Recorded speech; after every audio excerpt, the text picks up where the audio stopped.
This comes by way of the Chaffee County Sheriff's Office. And by the way, Chaffee County, it's going to be in the Salida area, which I love the Salida area of Colorado. It takes you, and I actually, growing up in that part of the state, I'm really familiar with all the roads that go through there. Highway 50 through the canyon is just gorgeous. And, well, pun intended, because you drive by the Royal Gorge. But it is beautiful and it's gorgeous. Really great part of the state. Really good drive. And just a couple of years ago, they resurfaced pretty much all of Highway 50 through the canyon.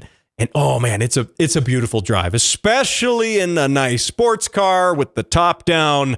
Ooh, you can't beat it. And there's a lot of scenic spots to pull off, take pictures, grab a snack, watch the water in the river flow by. It's really beautiful. I love that area. But somebody has been up to some trouble out there because this press release says Chaffee County Crime Stoppers are asking for the public's help. They say an unknown individual or individuals stole the electronic speed limit sign in the 600 block of Arizona Street. It was first noticed to be missing approximately at 7 a.m. The sign is worth $3,000. They say anyone with information should call the Chaffee County Crime Stoppers at 719-539-5299. The thing I have to point out with this, though, is these speed limit signs. These are not the speed cameras, though, and I'm not advocating that anyone go out and vandalize anything or steal anything, though I do feel like a lot of people probably would not shed a tear if like a speed camera actually got like stolen. I don't think anyone would necessarily, but I'm not out here to advocate for that.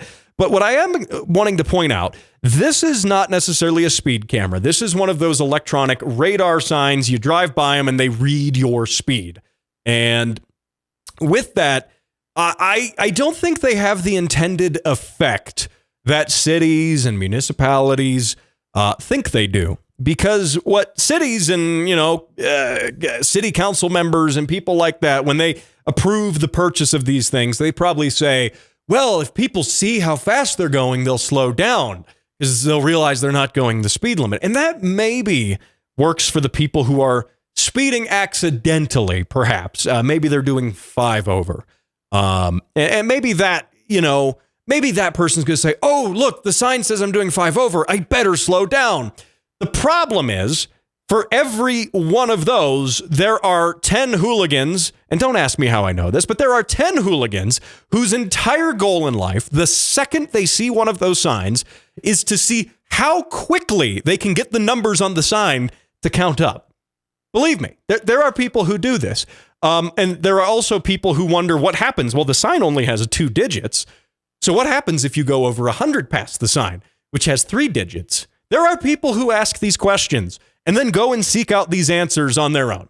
And because of that reason, I don't necessarily think that these signs, in my opinion, are the greatest idea in the world. I really don't. Not only that, they are remarkably expensive. I never actually thought about how much these cost. I actually really don't think about them all that much when I drive past them.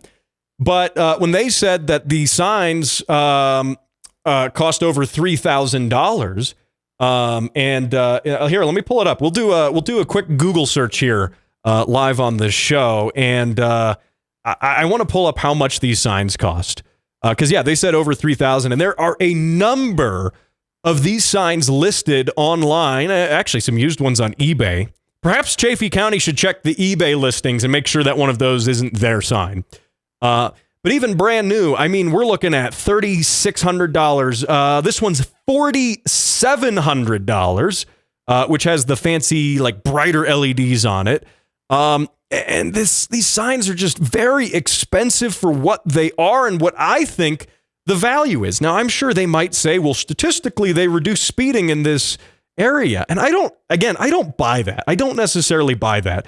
Also, just for more reference on here, a regular DOT approved speed limit sign, just the metal reflective one, is about $30. So yeah, it's a little bit of a difference there. Now that necessarily wouldn't mean that people would not steal that sign as well, because I mean, we all probably knew that guy in high school who had a speed limit sign, a road sign, a stop sign on the wall, maybe in his bedroom or something. And you wonder how he got that. Yeah, people steal signs all the time. It's actually a pretty big issue. But the difference with the regular sign is somebody could steal a factor of many more of those, and it wouldn't be $3,000 or more still. So, in fact, you could steal 100 of those. Quick math right there. 100 of those signs, and it would still not cost as much as one of the speed limit signs. Now, I really want to know, though, if we're imagining this, like, who is actually stealing the signs, like the radar signs? Like, what are you going to do with it?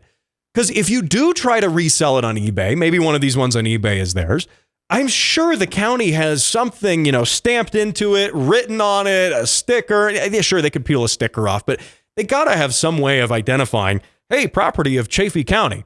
And you would think that, all right, well, they're not going to have as much luck selling it. So maybe this is just a case of a high schooler who wants a cool, like, speed limit sign on the wall in his bedroom.